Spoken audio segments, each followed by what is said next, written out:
Billionaire mocked his ex-wife at the New Year's party for being alone. Then her triplets ran out and called her mommy. Still alone, Ophelia? No date for New Year's? That is sad. Zachary Brennan's voice cut across the garden like a knife.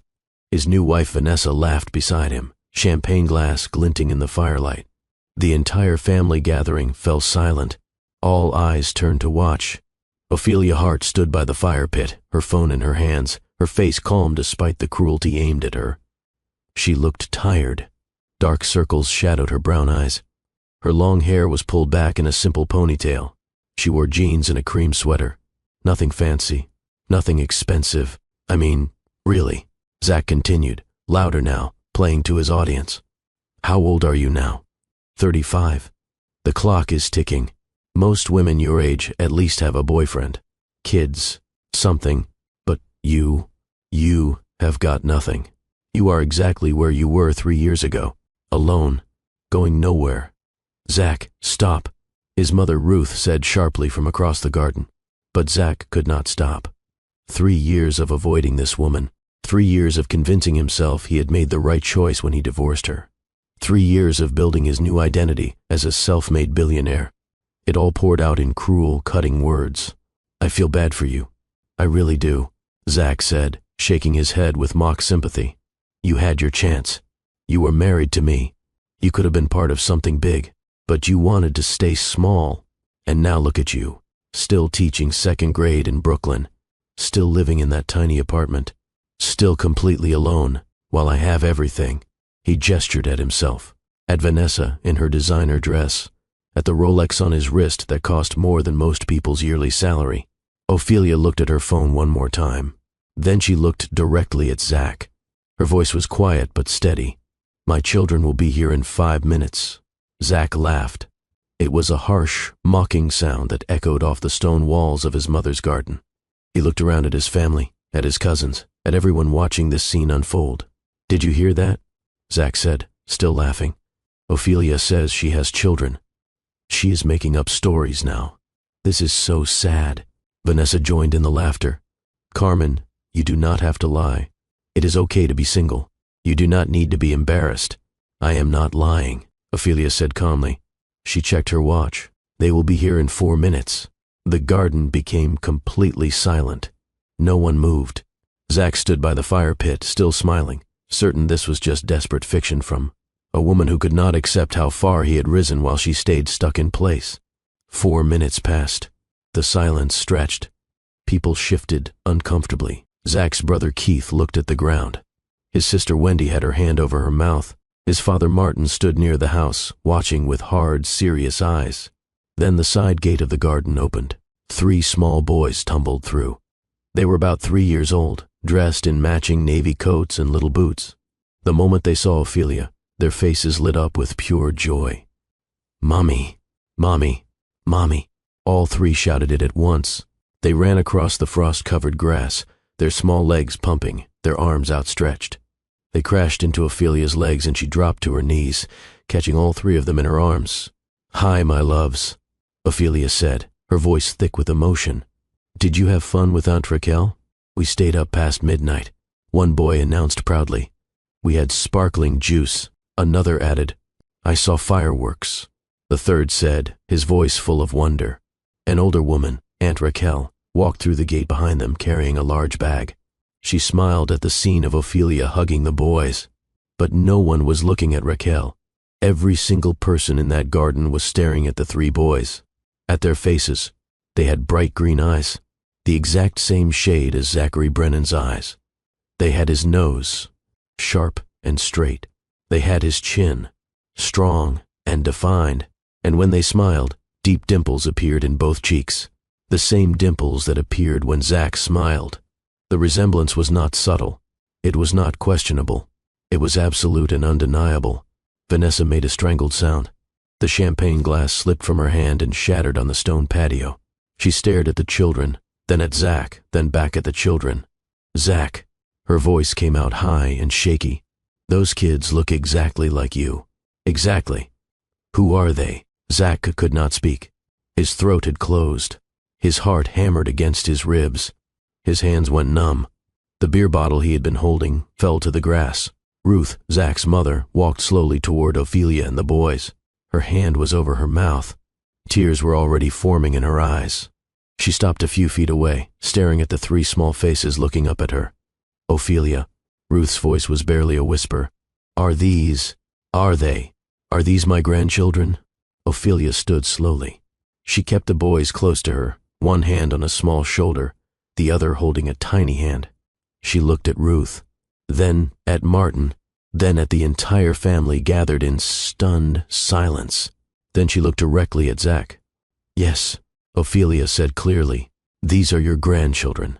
This is Carter, Brooks, and Hayes. They are 3.5 years old. Ruth made a sound like a wounded animal. She dropped to her knees on the cold ground in front of the boys. Tears streamed down her face. But before we dive into how one man's pride cost him everything that truly mattered, I need you to do something. Comment below and tell me where you are watching from and what time it is. And if stories about consequences, redemption, and second chances resonate with you, hit that subscribe button right now. Trust me, you are going to want to see how this unfolds. Now let me take you back to where this all began. 24 hours earlier, New Year's Eve, the Peninsula Hotel in Manhattan. The champagne bubbles caught the light from 1,000 crystal chandeliers. Zachary Brennan held his phone at the perfect angle, making sure the Rolex on his wrist was visible in the frame. The morning sun streamed through the floor-to-ceiling windows behind him, illuminating the Manhattan skyline. Make sure you can see my watch in this picture, Zach said to the photographer he had hired for the morning. His wife, Vanessa, stood beside him in a silver sequined gown that probably cost $15,000. Her smile was practiced and perfect. She had that look down to a science, the look that said wealth, beauty, success. They took 5 pictures together, different angles, different poses. Zach reviewed each one on the camera's display screen with the critical eye of someone who understood that image was everything. He selected the best photo and immediately posted it to his social media accounts, all of them. Instagram, Facebook, Twitter. His fingers moved quickly across the screen as he typed a caption. New Year, same blessings. Grateful for my incredible wife and the empire we are building together. Here is to another year of winning. Hashtag blessed. Hashtag power couple. Hashtag Peninsula New York. He hit post. Within seconds, the notifications started rolling in. Likes, comments, heart emojis, fire emojis. People he barely knew telling him how amazing his life looked. Zach smiled. This was exactly what he wanted. This was the life he had built. That is a good picture, Vanessa said, looking over his shoulder at his phone. We look perfect. We are perfect, Zach replied, and he believed it. At 37 years old, Zachary Brennan had everything he had ever dreamed of. He had made his first million in cryptocurrency 5 years ago when he saw the market shifting and invested aggressively. He took that million and multiplied it through real estate investments in Brooklyn and Queens, buying properties in neighborhoods right before they gentrified. Then came the tech startup, a platform that connected freelance workers with short-term gigs. It went public 2 years ago and made him obscenely wealthy. Forbes estimated his net worth at $340 million. He had the penthouse in Midtown Manhattan, $15 million for 4,000 square feet and a view that made visitors gasp. He had the cars, the Bentley, the Porsche in the garage that he almost never drove but liked knowing he owned. He had the watches, plural, a collection worth more than most people's houses. And he had Vanessa, 29 years old, beautiful, successful in her own right. She worked in marketing for a major fashion brand and made $300,000 a year. More importantly, she understood the game. She understood that who you were seen with mattered, that where you vacationed mattered, that what you wore and drove and posted mattered. We should leave soon, Vanessa said, checking her own phone. Your mother said to come early. Zach nodded. He walked to the bathroom and checked his reflection one more time. He was tall, 6'2". He worked out 5 days a week with a personal trainer to maintain the lean, strong physique that looked good in expensive suits. His brown hair was cut perfectly, styled with just enough product to look effortless. His green eyes were sharp and clear. He looked successful. He looked like a winner, and that mattered more than almost anything. They left the hotel and got into Zach's Bentley. Black, sleek, the kind of car that made people turn their heads when it drove past. Zach drove through the streets of Manhattan, then merged onto I-95 heading north toward Connecticut. It was New Year's Day. The sun was bright despite the cold. Other cars filled the highway. Families heading to gatherings. People visiting relatives. The normal rhythm of a holiday. My mother always goes overboard for these family things, Zach said as he drove. There will be too much food. Too many people. Everyone asking too many questions about work. I think it is nice, Vanessa said. She was scrolling through her own social media feed, double-tapping photos, leaving quick comments. Family is important, sure, Zach replied absently. But family had always been complicated for Zachary Brennan. He loved his parents. Of course he did.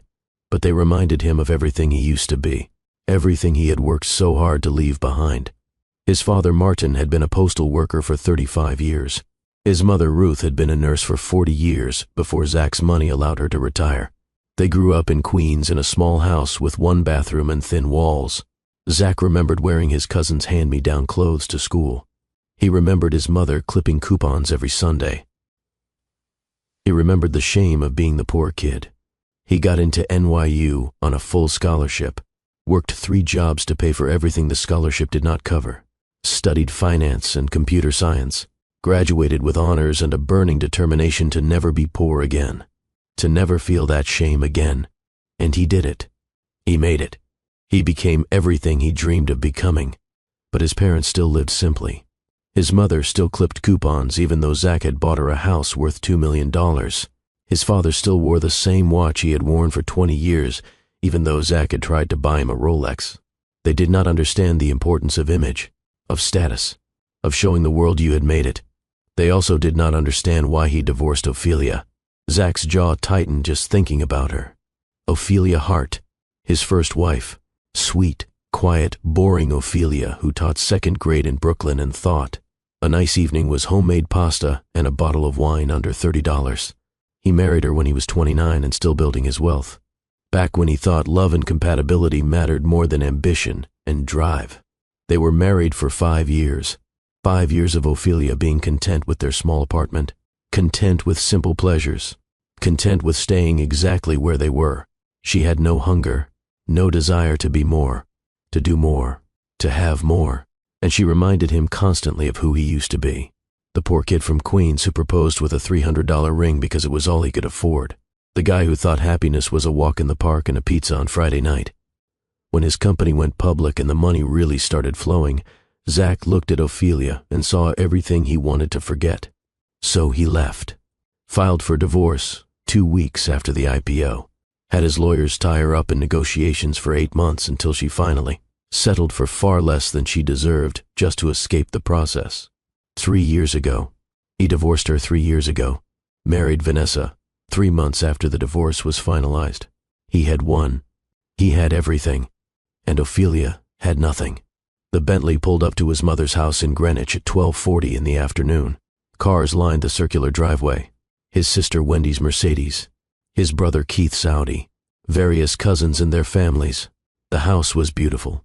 A sprawling colonial with white columns and black shutters. Zach had bought it for his parents 5 years ago. His mother cried when he gave her the keys. His father shook his hand and said thank you, but Zach saw something in his eyes. Something that looked almost like sadness. Ruth opened the door before they could knock. She was 62 years old, with gray hair cut short. She wore a sensible navy dress and low heels. She smiled when she saw Zach, but the smile did not quite reach her eyes. "You are late," Ruth said. "We already did the countdown. We were at the peninsula," Zach said, as if that explained and excused everything. Ruth responded. That sound she made when she disapproved of something but did not want to start an argument. She hugged Zach, then hugged Vanessa, then stepped aside to let them into the house. Inside, the house buzzed with family. Zach's father Martin sat in his leather recliner watching a football game replay. He was 64 years old, retired now. He had been a postal worker for 35 years. Rain, snow, heat. He delivered the mail. Reliable. Steady. Serious. "Happy New Year, son," Martin said when Zach walked in. "Happy New Year, Dad," Zach replied. Martin looked at him for a long moment. That look Zach had known his whole life. The look that said his father was measuring him, assessing him, deciding if he was living up to the man he was supposed to be. Zach looked away first. He always did. His sister Wendy appeared from the kitchen. She was 34 years old, a physical therapist, married with 2 kids. She lived in Stamford in a nice but not extravagant house. She worked hard, raised her children, seemed happy with a life Zach would have found suffocating. "Hey, big brother," Wendy said. She hugged him, but there was something stiff in the embrace. "Hey," Zach replied. "Where are the kids?" "In the garden with Keith's kids, hiding Easter eggs." She paused. "I mean New Year's. Sorry, we did Easter egg hunts in the spring.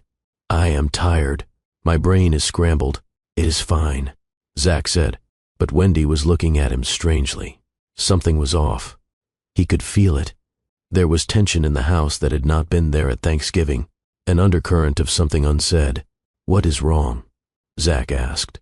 "Nothing," Wendy said quickly. Too quickly. "Nothing is wrong. I am just tired." She walked back toward the kitchen before Zach could press further. Vanessa had already joined a group of cousins in the living room. They were drinking wine and talking about their New Year's Eve celebrations, comparing notes on where they went, what they wore, what they did when the clock struck midnight.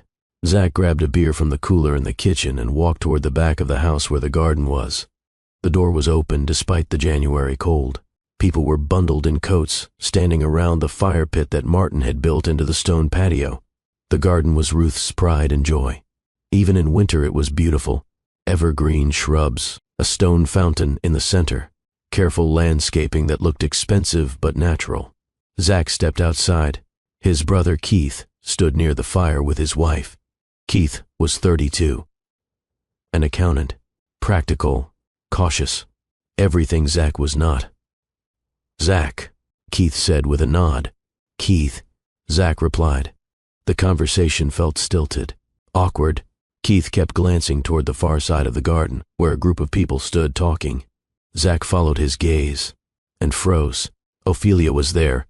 She stood near a table with drinks and appetizers, talking to one of Zach's cousins. She wore jeans and a cream-colored sweater. Her long dark hair was pulled back in a ponytail. She looked tired, thin, like she had not been sleeping well, like life had worn her down. "What is she doing here?" Zach asked sharply. Keith looked uncomfortable. "Mom invited her." "Why?" Keith shrugged. "Because Mom loves her.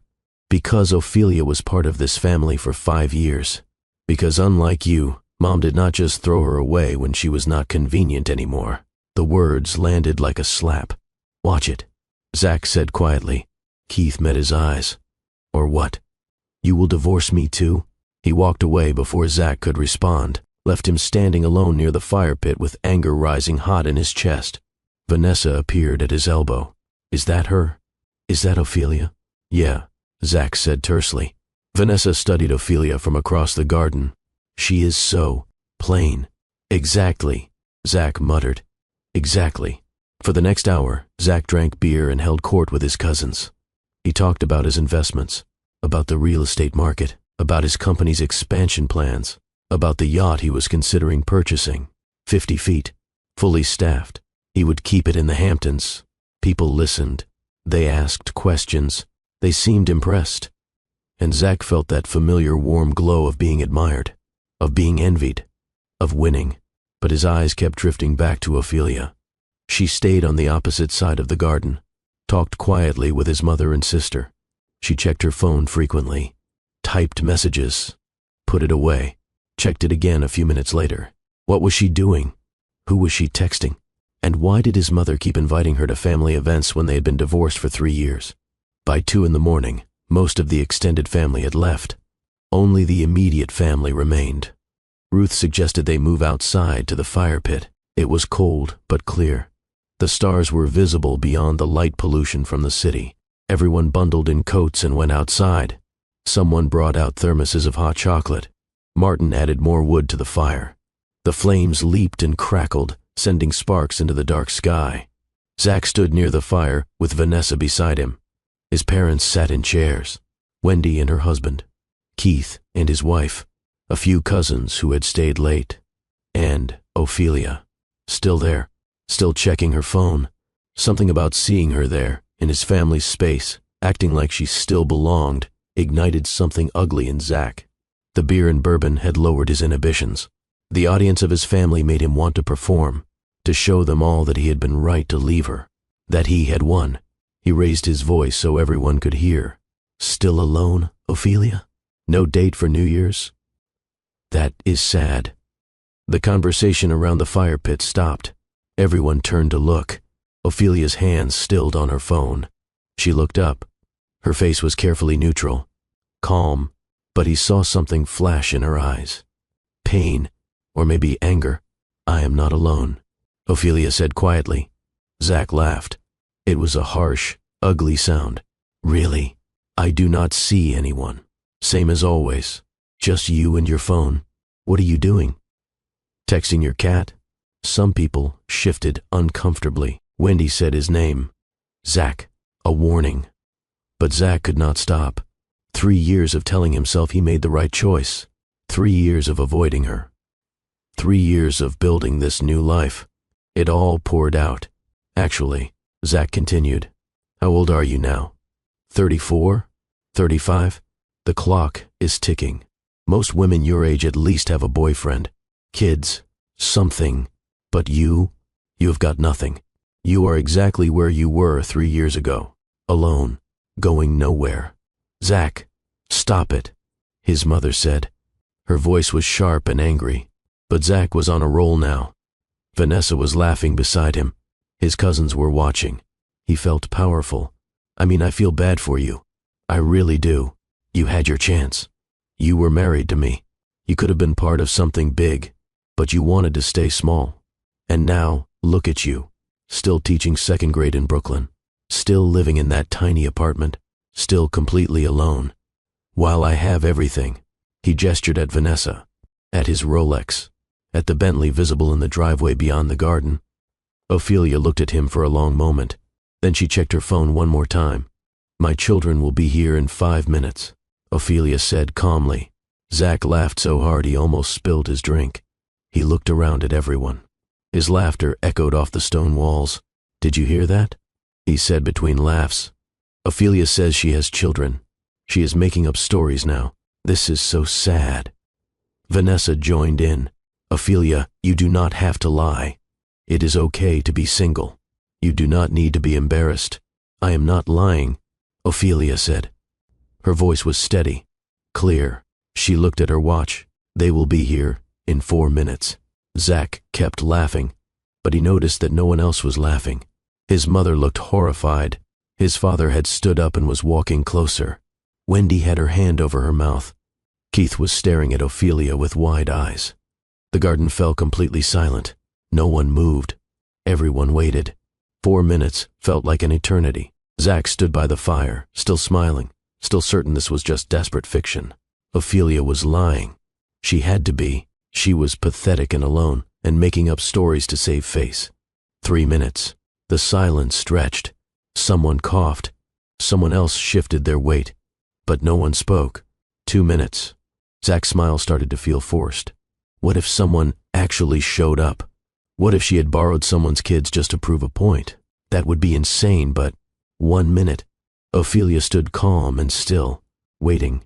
Her eyes were on the side gate of the garden. Then the gate opened. Aunt Raquel walked through first. She was Ruth's older sister. She lived in Savannah. Zach had not even known she was in town. And behind her, 3 small boys. They wore matching navy coats, little boots. They looked around the garden with wide, curious eyes.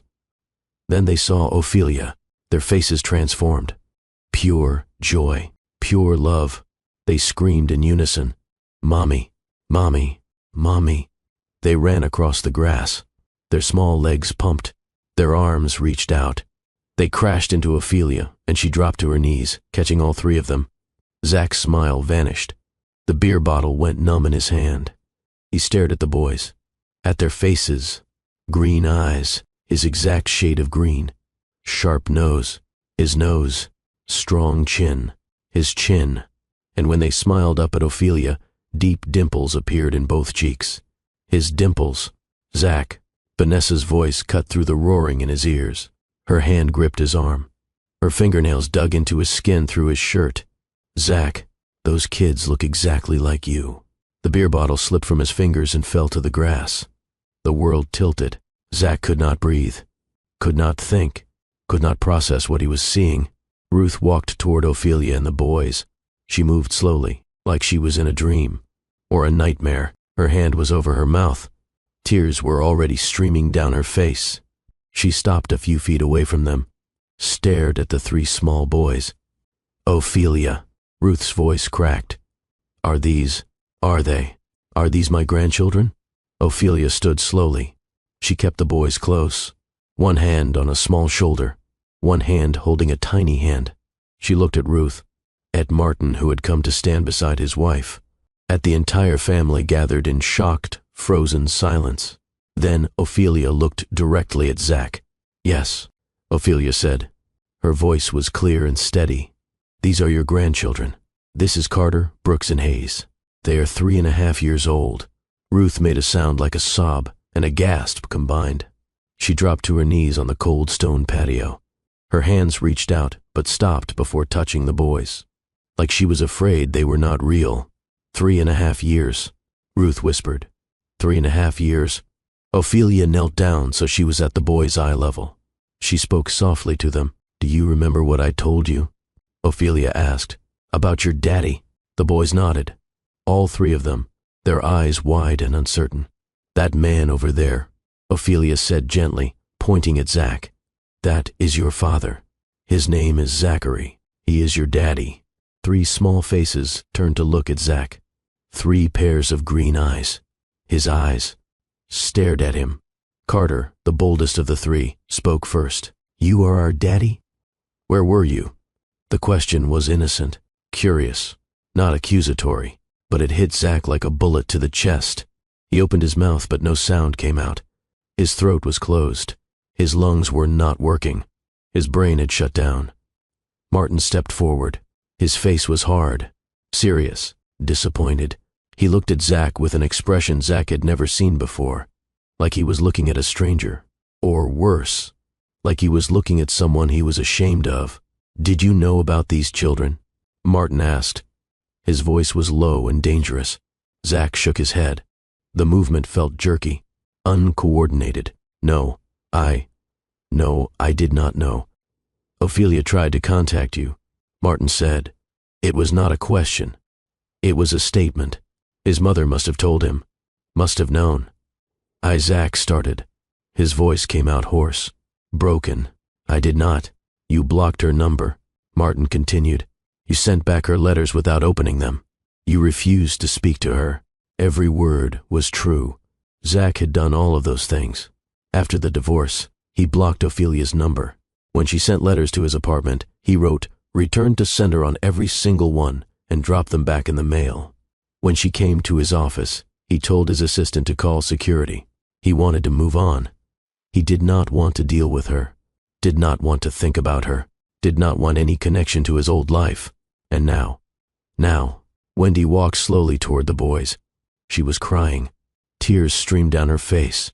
She looked at Ophelia with anguish. 4 years, Wendy said. "I missed 4 years with them. I have nephews and I did not even know they existed." "I am sorry," Ophelia said. Her voice cracked. "I did not know what to do." "Why did you not tell us?" Ruth asked. She was still on her knees, still staring at the boys like they might disappear. "Why did you not tell the family?" Ophelia's eyes filled with tears, but she did not let them fall. "I was ashamed. I was scared. Zachary told me I was boring, that I was not enough, that I was holding him back. When he left, I thought maybe he was right. Maybe I really was worthless. I thought if I told you about the babies, you would not believe me. Or you would think I was trying to trap him, or you would take his side. I could not handle that. So I stayed away." She took a shaky breath. "I moved to a smaller apartment. I worked 2 jobs. I taught during the day and did freelance bookkeeping at night after the boys were asleep. My parents helped when they could, but they are elderly and live in Florida. Mostly it was just me and my sons." Martin turned back to Zach. His face was stone. "Tell me you did not know about this. Tell me you did not ignore her when she was trying to tell you about your own children." Zach felt like he was drowning. I did not know. I swear. I did not read the letters. I did not take her calls. I just wanted to move on. So, you blocked her, Martin said. You refused to listen. You did not think she might need to tell you something important. Zach could not finish the sentence. There was no defense, no excuse. He had done exactly what his father said. That was cruel, Martin said quietly. That was irresponsible. That was the behavior of a coward, not a man. The word coward hit Zach like a physical blow. His father had never called him that before, had never looked at him with such disappointment. Vanessa stepped away from Zach. She was staring at the boys, at Ophelia, at the scene unfolding. Her face had gone pale. Her hands were shaking. What else are you hiding from me? Vanessa demanded. Her voice was shrill. What else did you lie about? I did not lie, Zach said desperately. I did not know about them. I swear. You told me she was boring, Vanessa said. You told me the divorce was normal. You told me she was the problem. But you blocked her. You refused to talk to her. That is not normal. That is not what a good person does. Vanessa. Zach reached for her, but she stepped back. No, Vanessa said. Her voice was cold now. I married you because I thought you were honest. I thought you were a good man. But you lied about who you are. She reached down and pulled her wedding ring off her finger. The 10-carat diamond caught the firelight. She threw it at Zach's feet. The ring bounced on the stone patio and rolled into the grass. I want a divorce, Vanessa said. My lawyer will contact you. She turned and walked back into the house. Moments later, they heard a car engine start. Tires on gravel. She was gone. Zach stood alone while his entire family gathered around Ophelia and the boys. Ruth was on the ground with them now, crying and laughing at the same time, trying to hug all 3 boys at once. Martin knelt beside his wife. He was a serious man, not given to displays of emotion, but there were tears in his eyes as he looked at his grandsons. Wendy joined them, then Keith. They introduced themselves to the boys, asked their names, told them they were their aunt and uncle. The boys were shy but polite, well-behaved. Carter answered questions. Brooks showed them his stuffed animal. Hayes stayed close to Ophelia.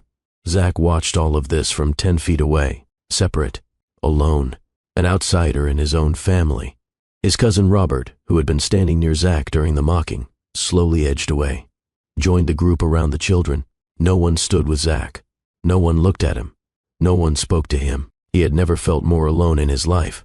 Carter looked up from where Ruth was hugging him. His green eyes found Zach. He tilted his head with curiosity. Why does he look like us? Carter asked Ophelia. Because he is your father, Ophelia said gently. You have his eyes.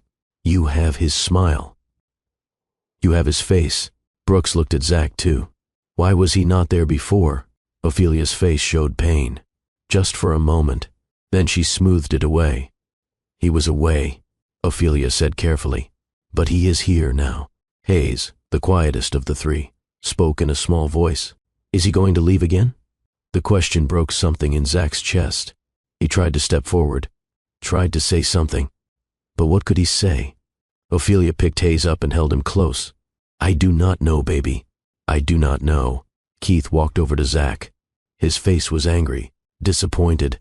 Tell me something, Keith said. Did you know she was trying to contact you? Yes, Zach admitted. I knew she called. I knew she sent letters. And you ignored her, Keith said flatly. Yes. Why? Because I wanted to move on, Zach said. His voice sounded weak, even to himself. I did not want to deal with the past. So, you blocked her, Keith said. You made it impossible for her to tell you that you had children. You did not think. You did not care. You just ran away. I did not know about them. Zach said again. You did not want to know. Keith shot back. There is a difference. You could have answered one phone call. You could have opened one letter. But you were too selfish, too proud, too concerned with your new life to give her 5 minutes. Keith walked away, went back to his family, left Zach standing alone. Zach looked at his mother. She was laughing through her tears. She was asking the boys questions. What do you like to do? What are your favorite foods? Do you like to read? She was trying to learn everything about them, trying to make up for lost time. Zach looked at his father. Martin was holding Brooks now, showing him something on his phone, smiling. Martin almost never smiled. Zach looked at his children, 3 small boys he had never met, never knew existed. They had his face, his eyes, his genetics, but they did not know him. To them, he was a stranger, a man their mother pointed to and called Daddy, but they had no connection, no bond, no love, because Zach had not been there for any of it.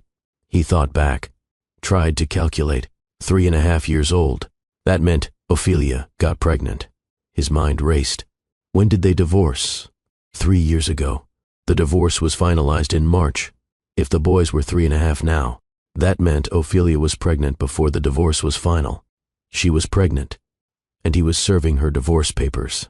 She was pregnant, and he was blocking her calls. She was pregnant, and he was sending back her letters. She was trying to tell him, and he refused to listen. Oh God! Zach felt his knees go weak. He stumbled to a chair and sat down hard, put his head in his hands. What had he done? What had he done? Ophelia stood up. She kept the boys close to her. She looked at Ruth. I should go, Ophelia said. It is late. The boys need to get to bed. No, Ruth said quickly. Please, can you stay a little longer? Can I? Can I spend more time with them? Ophelia hesitated, then nodded. A little longer. Ruth looked like she had been given the greatest gift in the world. She turned back to the boys, started asking more questions, telling them about the house, about the garden, about all the family. Martin stood and walked over to Zach. He stopped in front of his son, looked down at him with hard eyes. You need to fix this, Martin said quietly. I do not know how, Zach said. His voice was hollow. You start by taking responsibility, Martin said. You stop making excuses. You stop thinking about yourself. You think about those 3 boys who do not know their father. You think about Ophelia, who did this alone. You figure out how to be the man you should have been 3 years ago. Zach looked up at his father. I do not know if I can. Martin's expression did not soften. Then you are not the man I thought I raised. He walked away, went back to his grandsons, left Zach alone in the chair. The next 30 minutes were torture.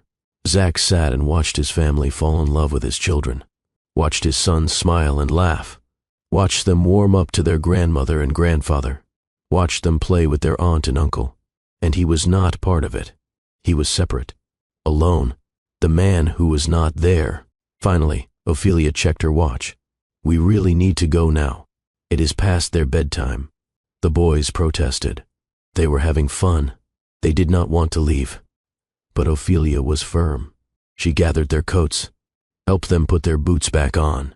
Aunt Raquel appeared with the bag she had brought. Ruth hugged each boy, kissed their foreheads. Can I see them again? Can I please see them again? Ophelia looked at her, at the tears on Ruth's face, at the desperate hope in her eyes. Yes, Ophelia said. You can see them again. Ruth sobbed. Thank you so much. Ophelia walked toward the side gate with the boys. Raquel followed. The entire family walked with them, saying goodbye, asking when they could visit, telling the boys they loved them. Zach stood up, walked toward the group, toward his sons. He did not know what to say, but he had to say something. Ophelia. Zach said. She stopped, turned to look at him. Her face was carefully neutral, guarded. Can we talk? Zach asked. About what? About... He gestured helplessly. About this, about them, about everything. Ophelia looked at him for a long moment. There is nothing to talk about, Zachary. You made your choice 3 years ago. I did not know, Zach said desperately. You did not want to know. Ophelia replied.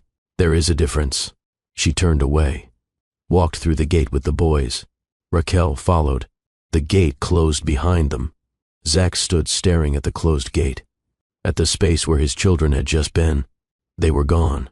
His family slowly dispersed, walked back into the house. No one spoke to Zach. No one looked at him. He was invisible. He walked back to his Bentley, got in, started the engine.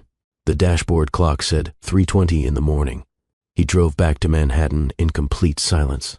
No radio, no podcasts, just the sound of the engine and his own breathing. His mind kept replaying the scene. The boys running to Ophelia, their voices calling Mommy, their green eyes looking at him with confusion. Hayes asking if he was going to leave again.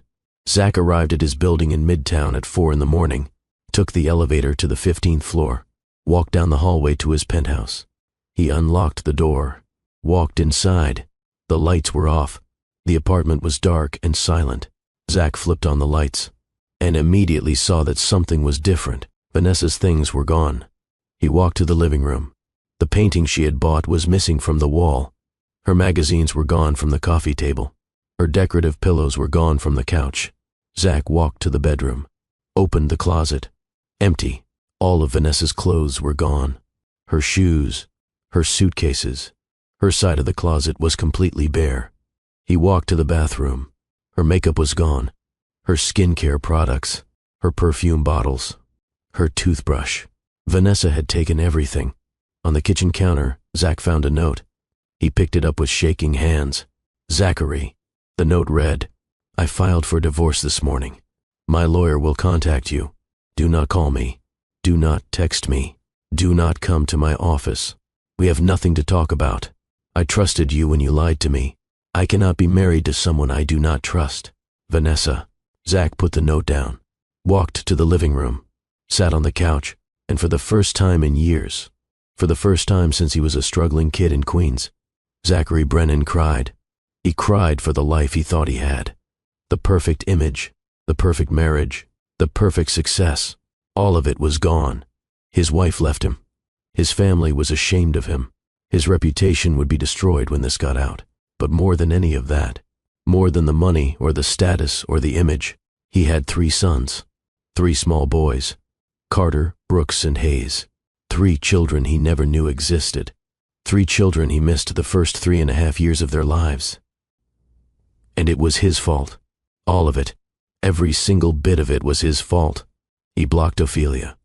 He ignored her. He sent back her letters. He made it impossible for her to tell him. Because he was proud. Because he was selfish.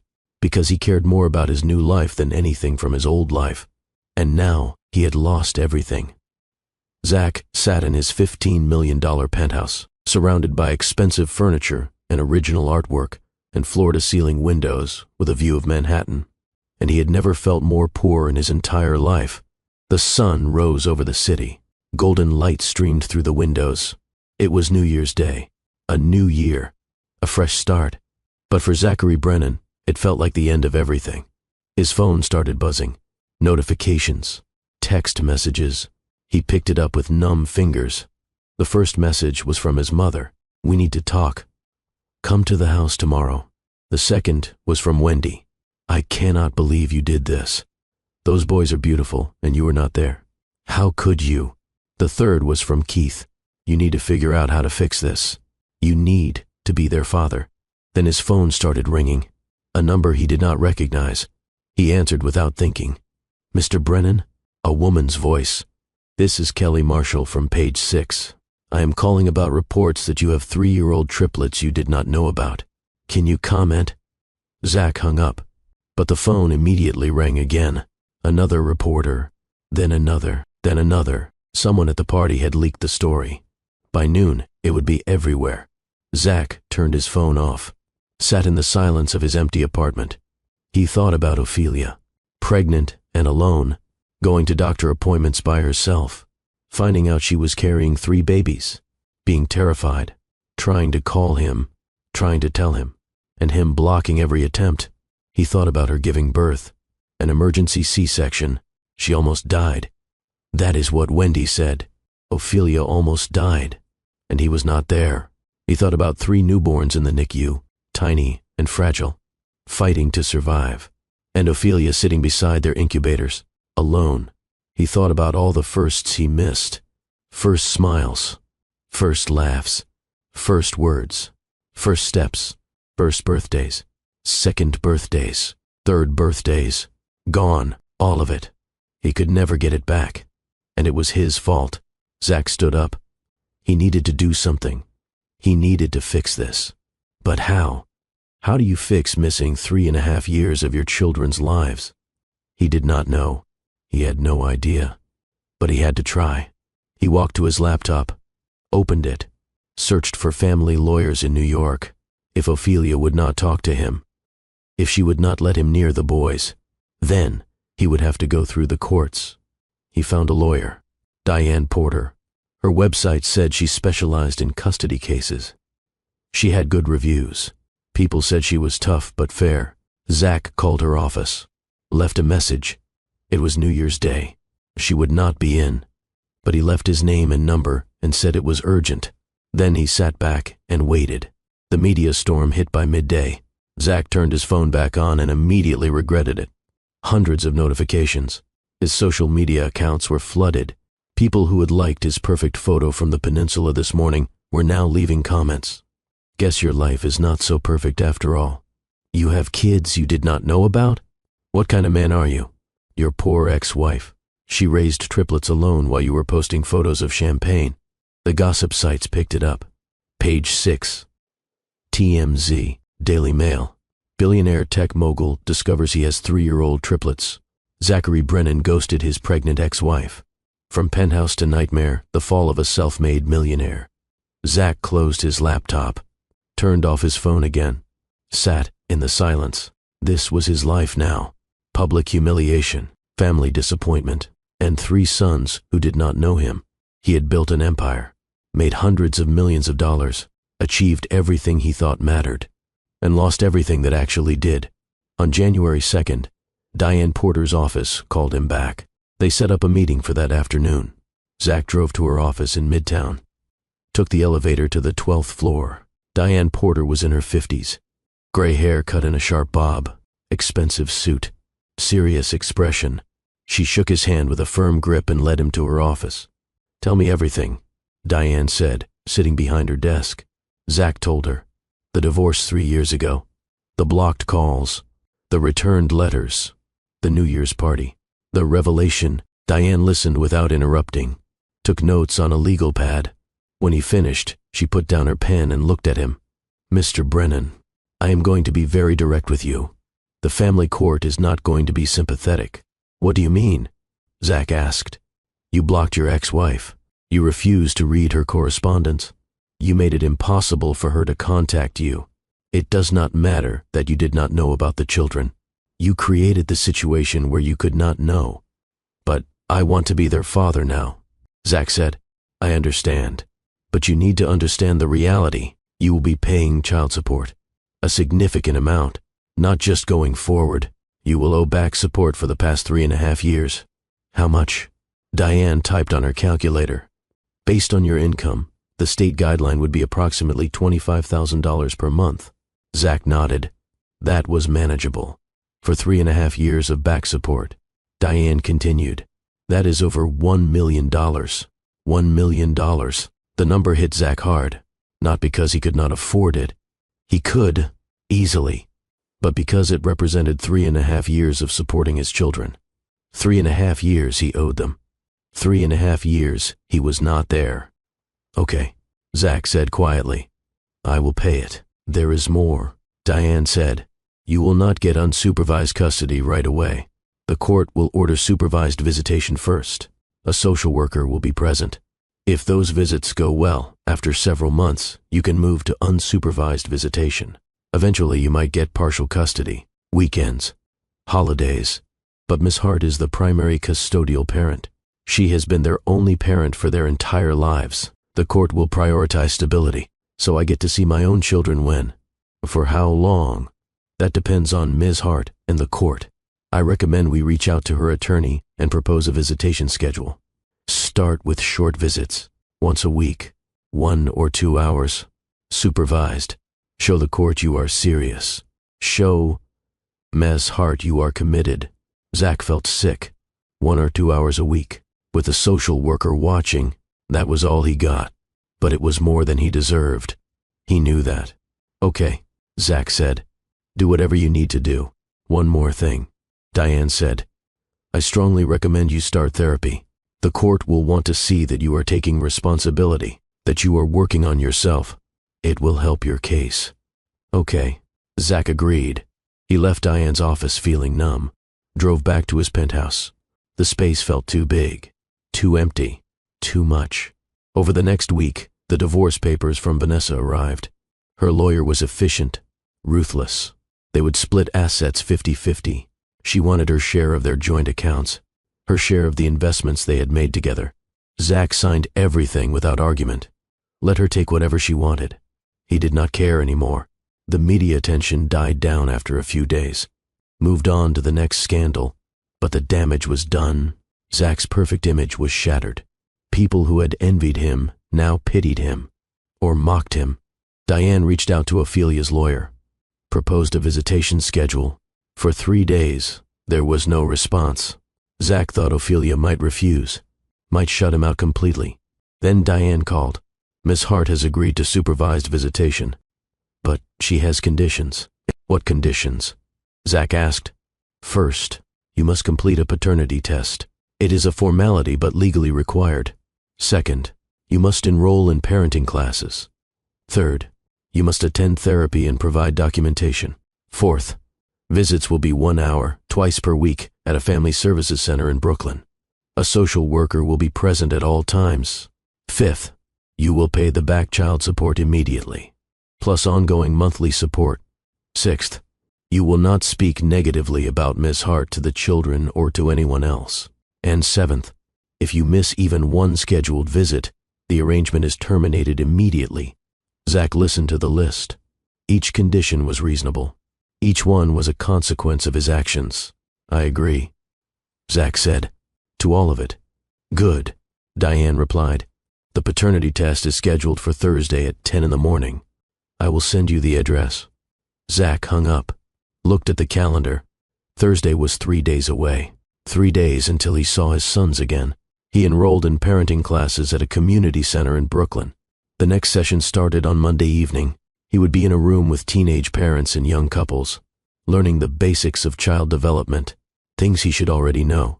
He found a therapist, Dr. Lawrence Chen. He specialized in family issues and narcissistic patterns. His first available appointment was Tuesday afternoon. Zach took it. On Monday evening, Zach drove to Brooklyn for his first parenting class.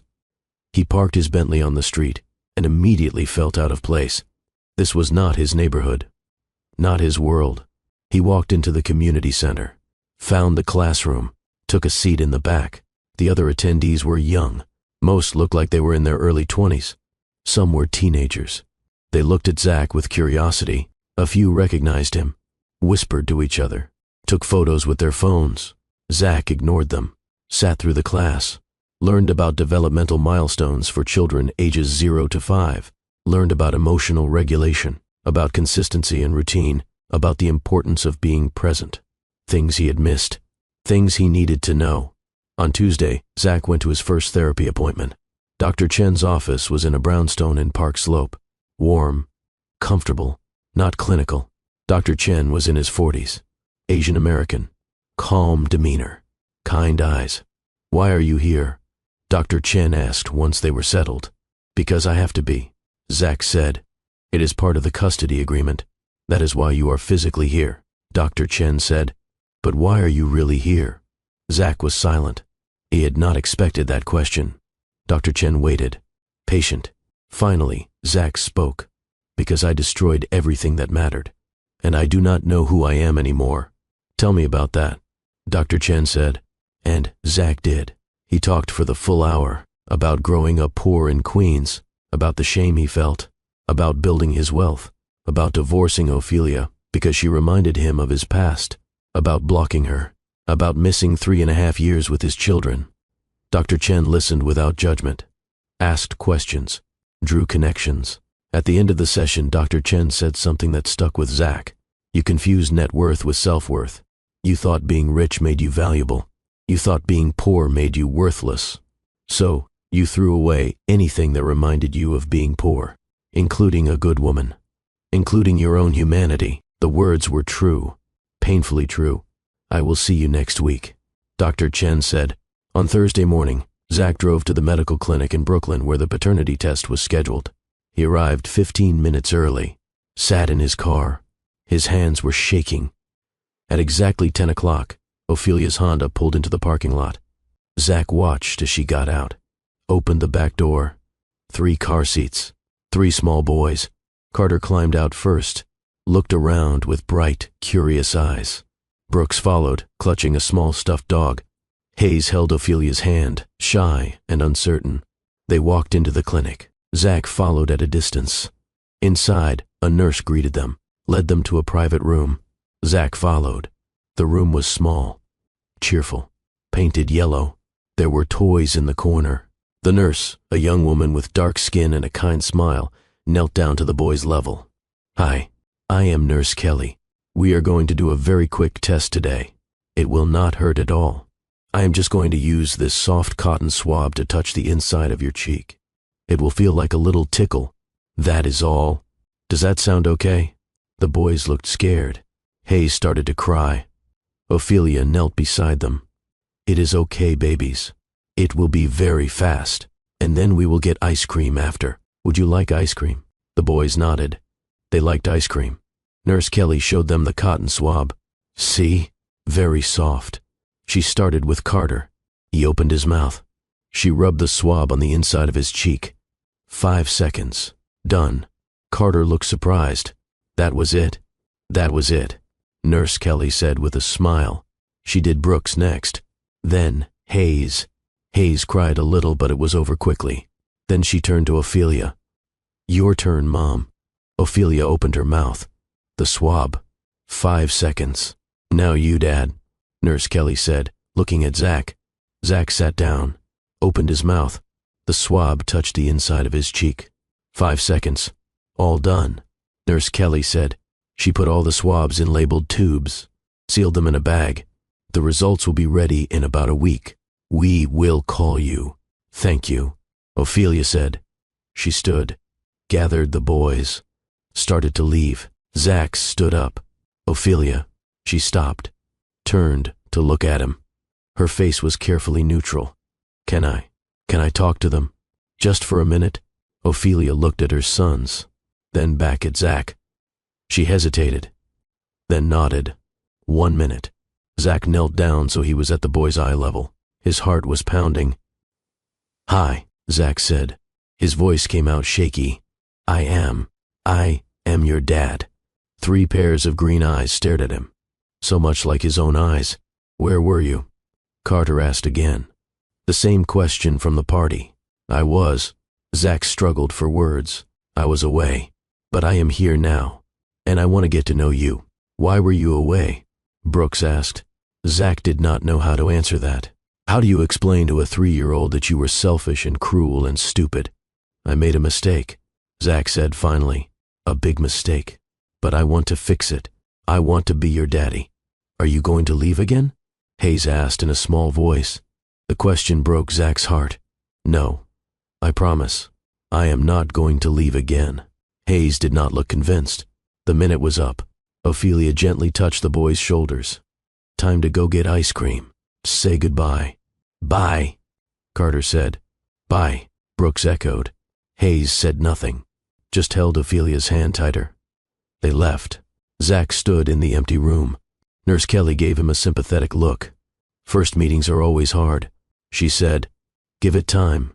But Zach did not know if time would be enough. His sons did not know him, did not trust him, and he had no one to blame but himself. The visits continued, week after week after week, every Tuesday at 4 in the afternoon, every Saturday at 10 in the morning.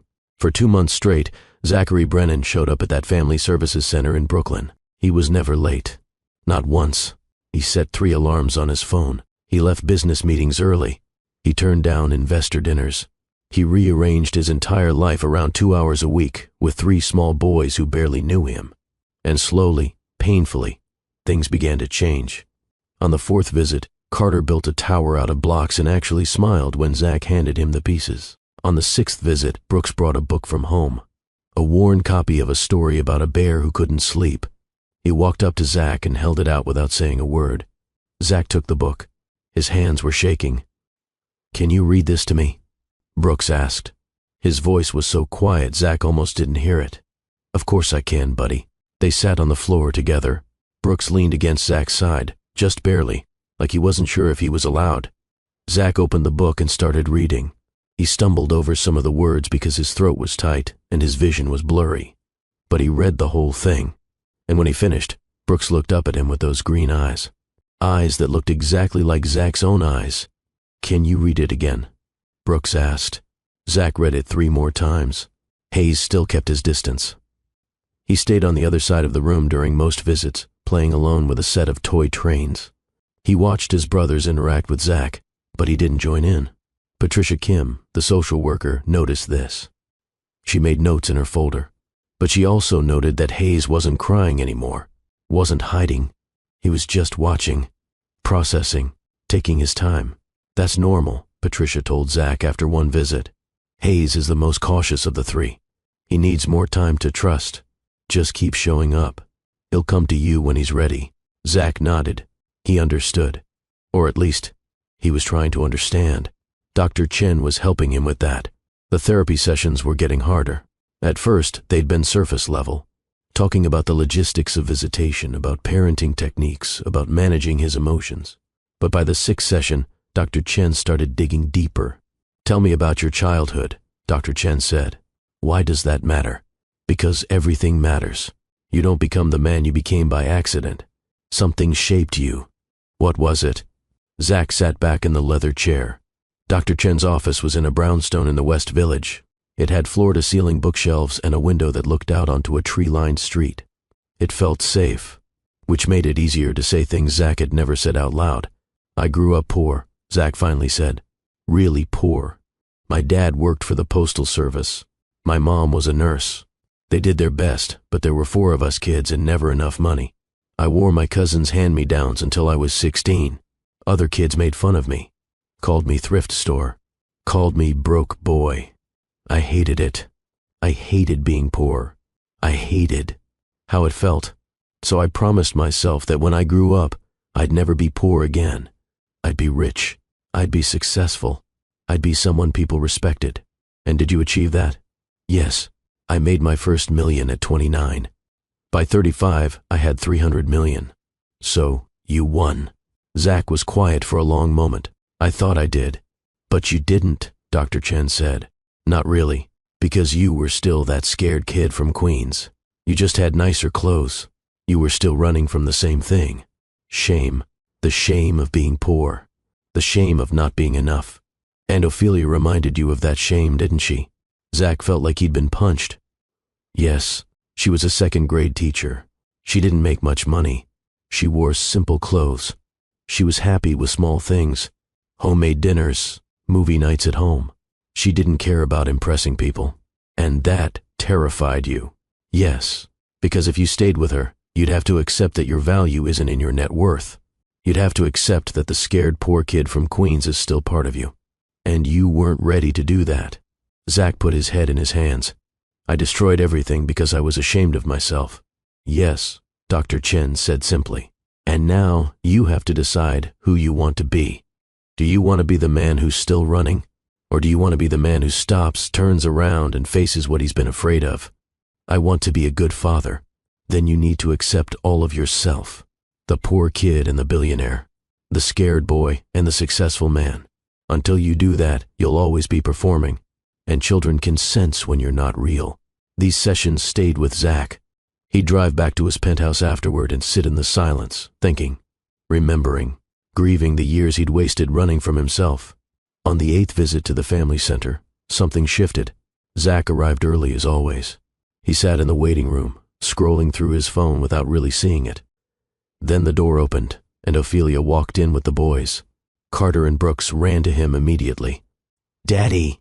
They didn't even wait for Ophelia to say it was okay. They just ran straight to him and wrapped their arms around his legs. Zach knelt down and hugged them back. His heart felt like it might explode. Hayes walked more slowly. He stood a few feet away, watching. Then he did something he'd never done before. He reached into his small backpack and pulled out a piece of paper. He walked up to Zach and held it out.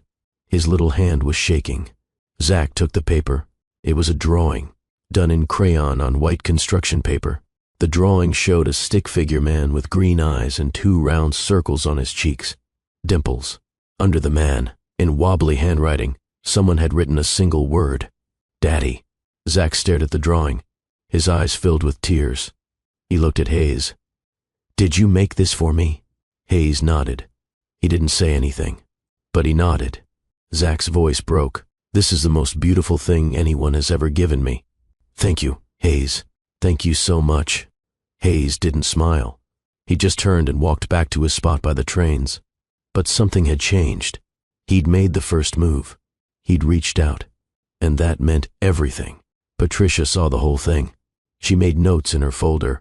When Ophelia came to pick up the boys 2 hours later, Patricia asked to speak with her privately. Zach waited in the hallway, holding that drawing like it was made of gold. When Ophelia came out, her face was unreadable. She gathered the boys, helped them put on their coats, and left without looking at Zach. But 2 days later, Diane Porter called him. Good news, Diane said. Patricia submitted her recommendation to the court. She's recommending unsupervised visits. Ophelia has agreed. Zach sat down hard on his couch. What does that mean? It means you can take the boys out of the center. You can pick them up from Ophelia's apartment and take them places. To the park.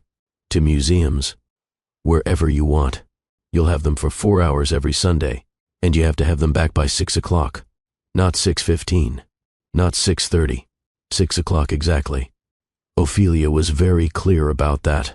I'll have them back on time, Zach said. I promise. And Zach, Diane's voice was serious. Don't mess this up. This is a huge step. If you're late even once, if there's any problem at all, Ophelia can revoke this. You need to be perfect. Do you understand? I understand. The first unsupervised visit was scheduled for the following Sunday. Zach barely slept the night before. He planned everything down to the minute. Where they'd go, what they'd eat, what time they'd need to leave to get back on time. He packed a bag with snacks, water bottles, Band-Aids, wet wipes, everything he could think of. At 9:30 on Sunday morning, he drove to Ophelia's apartment in Brooklyn. It was in a modest building on a tree-lined street, the kind of neighborhood where people knew their neighbors and kids played on the sidewalks. Nothing like the luxury high-rises Zach was used to. He parked his car. He'd sold the Bentley months ago. Now he drove a Honda Pilot. Practical, safe, good for car seats. He walked up to the building and pressed the buzzer for apartment 3B. Ophelia's voice came through the speaker. Yes? It's Zach. I'm here to pick up the boys. The door buzzed open. Zach climbed the stairs to the 3rd floor. The building was old, but clean. The hallway smelled like someone was cooking breakfast. Bacon and coffee. Normal Sunday morning smells. He knocked on the door of apartment 3B. Ophelia opened it. She was wearing jeans and a simple gray sweater. Her hair was pulled back in a ponytail. She looked tired. She always looked tired. You're early, she said. I wanted to make sure I wasn't late. They're almost ready. Come in. Zach stepped inside. The apartment was small. A living room that opened into a tiny kitchen. A hallway that probably led to bedrooms. But it was warm, lived in. There were toys on the floor. Drawings taped to the refrigerator. Photographs on the walls. Photos of the boys as babies. As toddlers. Photos Zach had never seen because he wasn't there when they were taken. Carter, Brooks, Hayes, Ophelia called. Your father is here. The boys came running from the hallway. They were wearing matching blue jackets and small backpacks. Carter crashed into Zach's legs first. Brooks was right behind him. Hayes hung back a little, but he was smiling. Actually smiling. Where are we going today, Daddy? Carter asked. I thought we'd go to Prospect Park. We can see the ducks and play on the playground. And maybe get ice cream after. Does that sound good? All 3 boys cheered. Ophelia pulled their backpacks off the coat rack and checked inside each one. She pulled out juice boxes, granola bars, a small first aid kit. Carter is allergic to tree nuts, she said to Zach. Not peanuts, but almonds, cashews, walnuts. If you get them any snacks, you need to check the label. I know. You told me last week. I have it written down in my phone. Brooks gets carsick if you drive too fast or take sharp turns. Keep the speed steady and crack a window. Got it. Hayes doesn't like loud noises. If there are fireworks or sirens or anything like that, he'll get scared. Just stay calm and tell him he's safe. I understand. Ophelia knelt down in front of the boys. She checked each of their jacket zippers, smoothed down their hair, kissed each of them on the forehead. "Be good for your father," she said. "Listen to what he says. I'll see you at 6 o'clock tonight, okay?" "Okay, Mommy," Carter said. Brooks hugged her tight. Hayes did too. Then they turned and looked at Zach with bright, expectant faces. "Ready, Daddy," Carter announced. The drive to Prospect Park took 20 minutes. Zach kept the speed steady, just like Ophelia said. He cracked the back windows. The boys chatted in the back seat, talking over each other about the ducks they were going to see and the swings they were going to swing on. Zach listened to their voices and felt something he hadn't felt in years. Peace. Real peace. Not the fake peace that came from posting a perfect photo online or closing a big deal. Real peace that came from knowing he was exactly where he was supposed to be. They arrived at the park just after 10. It was a beautiful March morning. Cold, but sunny. Families were everywhere. Parents pushing strollers. Kids riding bikes. Dogs chasing tennis balls. Zach helped the boys out of the car, and they all held hands crossing the street. Carter on his right. Brooks on his left. Hayes holding Brooks's other hand. They walked toward the lake. The water was calm and gray. Ducks floated near the shore, dipping their heads under the water looking for food. "Look, Daddy, there's so many ducks," Carter said. "What kind are they?" Brooks asked. Zach looked at the ducks. He had no idea. "I think they're mallards. See the green heads on some of them? Those are the males. Why are the males green?" Hayes asked quietly. Zach was surprised. It was the first time Hayes had asked him a direct question. To attract the females. The brighter colors help them stand out. Why do they need to stand out? So the female ducks will notice them and want to be their mate. "Oh," Hayes said. He thought about this for a moment. Do people do that too? Zach almost laughed. Sort of. People try to impress each other in different ways. They stood by the lake for a while, watching the ducks. Then Carter got bored and wanted to go to the playground. They walked across the park to the big playground near. The long meadow. It was crowded with kids. Swings and slides and climbing structures. The boys took off running the second they saw it. For the next hour, Zach chased his sons around the playground. He pushed them on the swings. He caught them at the bottom of the slides. He helped Hayes climb up the ladder to the top of the jungle gym. He played tag with Carter, even though he was wearing dress shoes and a coat that cost more than most people's monthly rent. He didn't care. He ran until he was out of breath. He laughed until his sides hurt. And when Brooks fell and scraped his knee, Zach was right there. He pulled out the first aid kit from the backpack. He cleaned the scrape with a wet wipe. He put a Band-Aid on it. He kissed the top of Brooks's head and told him he was very brave. Brooks looked up at him with those green eyes. "Thanks, Daddy." 2 words. But they meant everything. At noon, they sat under a tree and ate the snacks Ophelia had packed. Peanut butter and jelly sandwiches, apple slices, cheese crackers. The boys ate quickly, talking with their mouths full about the playground and the ducks and whether they could come back next week. "Can we, Daddy?" Carter asked. "Can we come back next week? If your mom says it's okay, then yes. We can come every week." Hayes looked at Zach.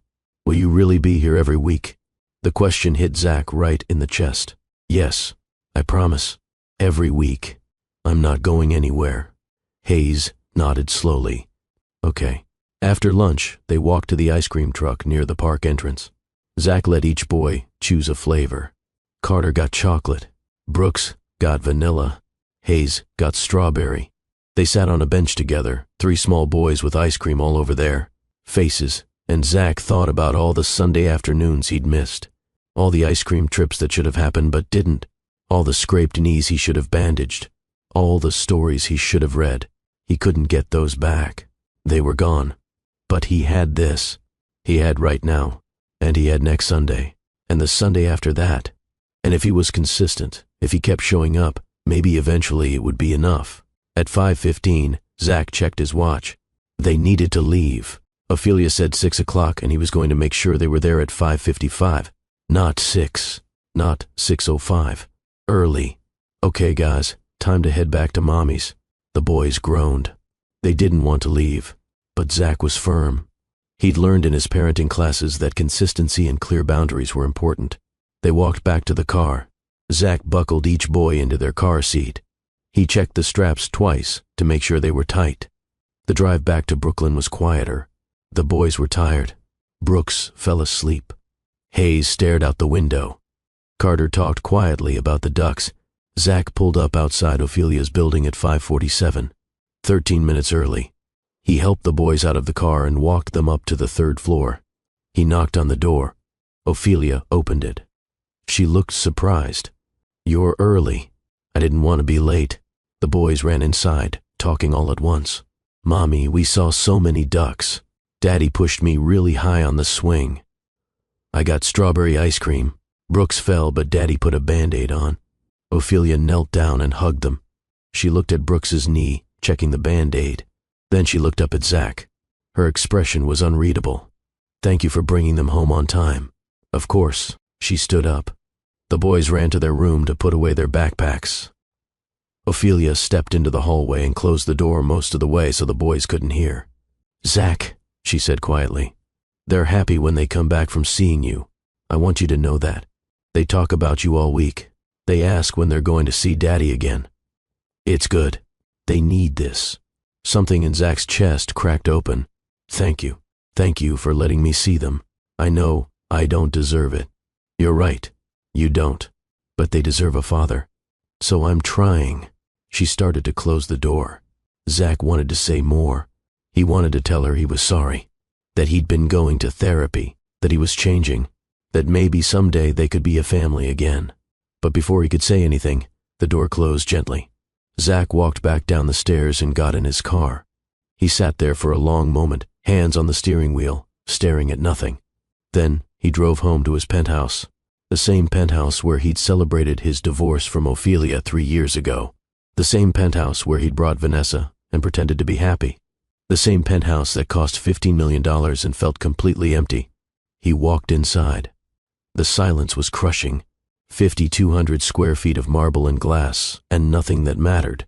He walked through the living room to the floor-to-ceiling windows that overlooked the city. Manhattan spread out below him, millions of lights, millions of people, and he felt completely alone. His phone buzzed. A text from his mother. "Ruth, the boys look so happy in the photos you sent. I'm so proud of you for showing up. Keep going. Love you." Zach sat down on his couch. He pulled up the photos on his phone, pictures he'd taken at the park.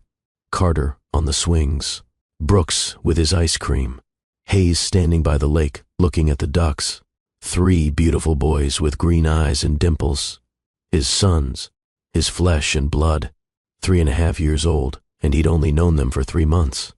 He opened his email. There was a message from Diane Porter. The subject line said, "Custody update." He opened it. "Zach, good news. Based on Patricia's recommendation and Ophelia's feedback, the court is willing to expand your visitation. Starting next month, you can have the boys every Sunday from 10 a.m. to 6 p.m. Additionally, you can have them 1 full weekend per month, Friday evening through Sunday evening. This is contingent on continued consistency and cooperation. Don't mess this up. Diane." A full weekend. Zach read the email 3 times. He could have his sons for an entire weekend. He could give them breakfast, put them to bed, wake up with them in the morning, do all the normal father things he should have been doing for 3.5 years. But where would they sleep? This penthouse wasn't set up for children. It was full of expensive art and glass tables and sharp corners. It was a showroom, not a home. Zach looked around the space he'd been so proud of, the space that was supposed to prove he'd made it, that he was successful, that he'd escaped his poor childhood and become someone important. It was all garbage. The next morning, Zach called a realtor, not one from his own company, someone independent. He gave them clear instructions. "I need to sell this penthouse. I don't care about getting top dollar. I just need it done fast. And I need to buy something else. A house in Brooklyn, near Prospect Park, bedrooms, a yard, something that feels like a home." The realtor was surprised. "Mr. Brennan, your penthouse is worth at least $15 million. Are you sure you want to sell?" "I'm sure." "How fast can we move?" "If you're willing to take a reasonable offer, probably 30 days. Do it." Within 2 weeks, Zach had an offer. $12 million. $3 million less than what the place was worth. He accepted immediately. And He found a house, a brownstone in Park Slope, 4 bedrooms, a small backyard, a tree-lined street, 2.5 million. He paid cash. The moving process was surreal, packing up the penthouse that had represented everything he thought he wanted. Most of the furniture he donated. The expensive art went into storage. He kept almost nothing. He wanted to start fresh. The brownstone needed work. Paint, new floors, child-proofing. Zach hired contractors and supervised every detail. He had 1 bedroom painted light blue. He bought 3 small beds, 3 small dressers, shelves for books and toys. He had glow-in-the-dark stars put on the ceiling. He bought stuffed animals and puzzles and building blocks. Ruth came to see the house before it was finished. She walked through each room, touching the walls, looking out the windows. When she got to the boy's bedroom, she stood in the doorway for a long moment. Then she turned to Zach with tears in her eyes. "This is who you're supposed to be," she said. "This is the son I raised. I'm so proud of you." Zach hugged his mother and cried on her shoulder like he was 8 years old again. The house was ready by late April.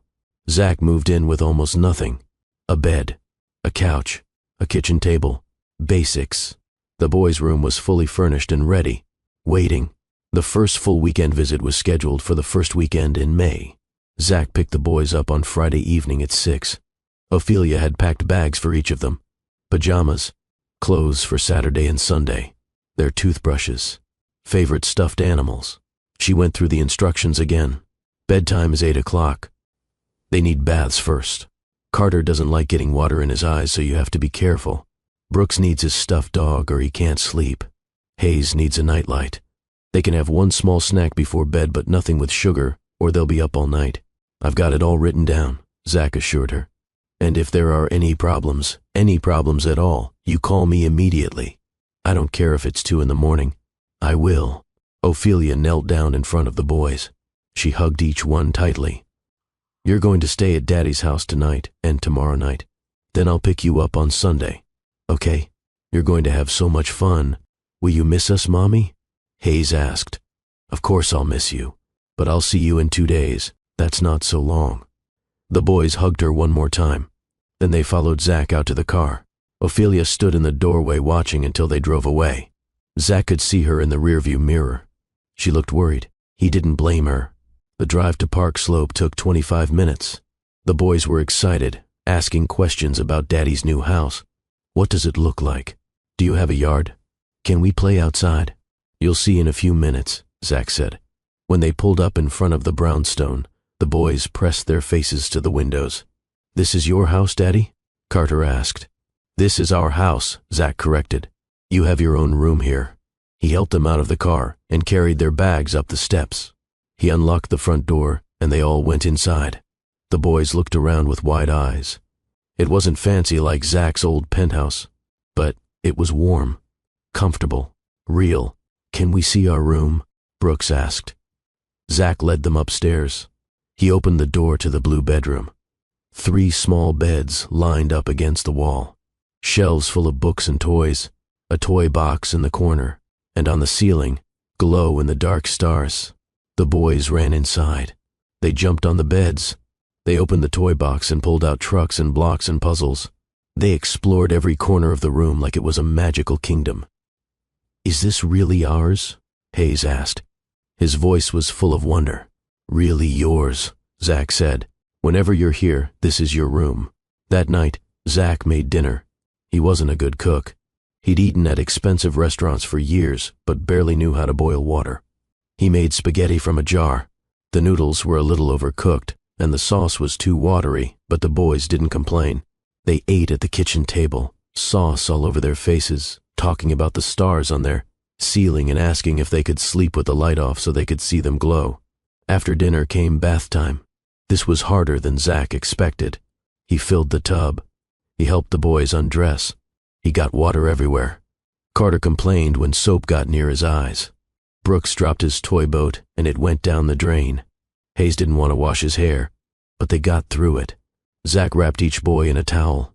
He helped them into their pajamas. He brushed their teeth. All the normal parent things that should have been routine by now, but felt brand new and terrifying. At 8 o'clock, he tucked them into their beds. He read them stories, 3 books each because they all wanted different ones. His voice was hoarse by the time he finished. He turned off the light. The glow-in-the-dark stars appeared on the ceiling. The boys went quiet, staring up at the stars. "Daddy," Brooks whispered. "Yeah, buddy? Thank you for the stars." "You're welcome." Zach sat in the rocking chair in the corner of the room, waiting for them to fall asleep. It took a while. They whispered to each other. They giggled. They asked for water. But eventually, one by one, they drifted off. Zach watched his 3 sons sleeping, their small faces peaceful in the dim glow of the nightlight, their breathing slow and steady. He thought about Ophelia doing this alone for 3.5 years. Bedtime routines every single night, bath time battles, story time, tucking them in, comforting them when they had nightmares.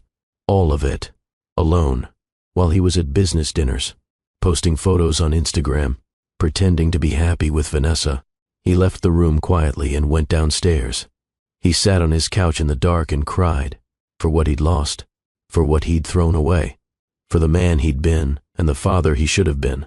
Around 2 in the morning he heard footsteps on the stairs, small, hesitant footsteps. Then a voice. "Daddy." Zach sat up. Hayes was standing at the bottom of the stairs, holding his stuffed rabbit. His eyes were red. "What's wrong, buddy? Did you have a bad dream?" Hayes nodded. He was crying.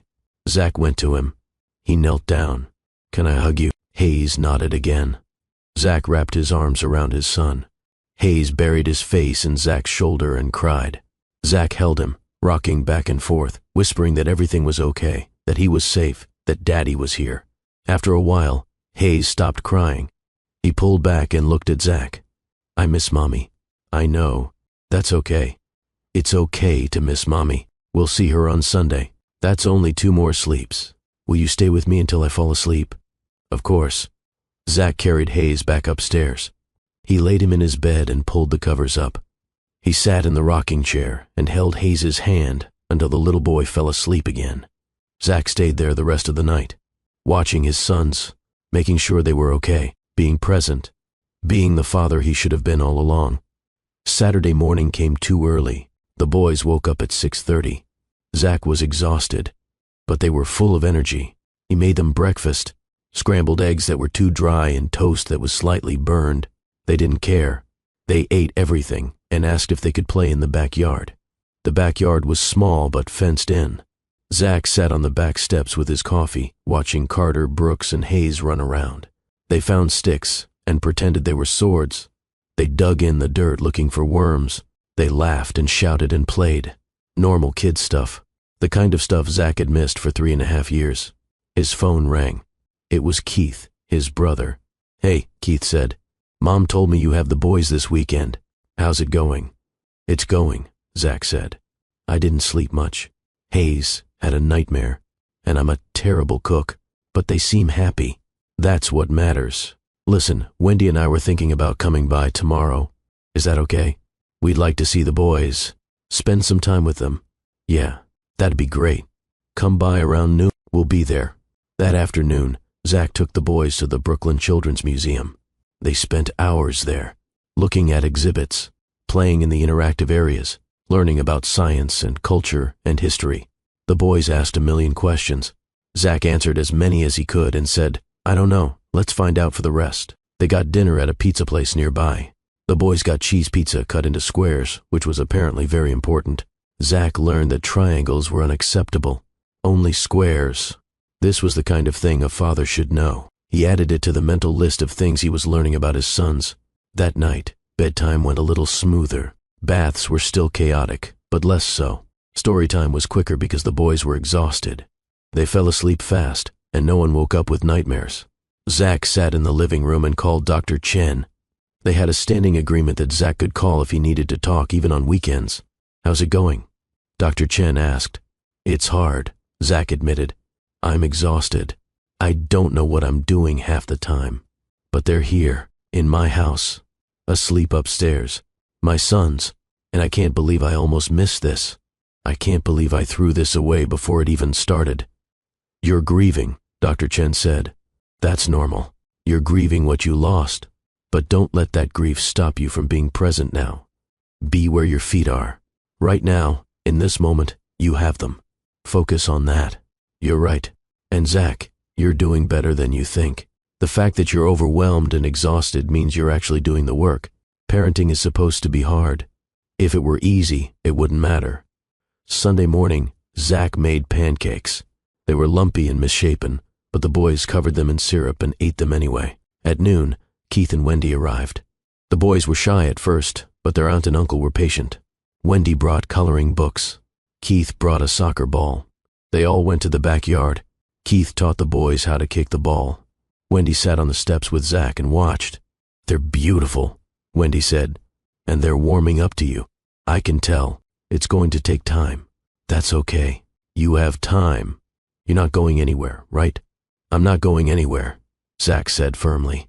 "I'm going to be here every single week for the rest of my life." Wendy smiled. "Then you'll be fine." At 5 o'clock, it was time to take the boys back to Ophelia. Zach helped them pack their bags.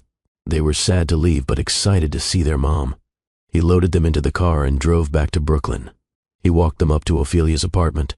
The boys were talking over each other, telling their mom about the stars on the ceiling in the museum and Uncle Keith teaching them soccer. Ophelia listened to every word. She hugged them tight. Then she looked at Zach.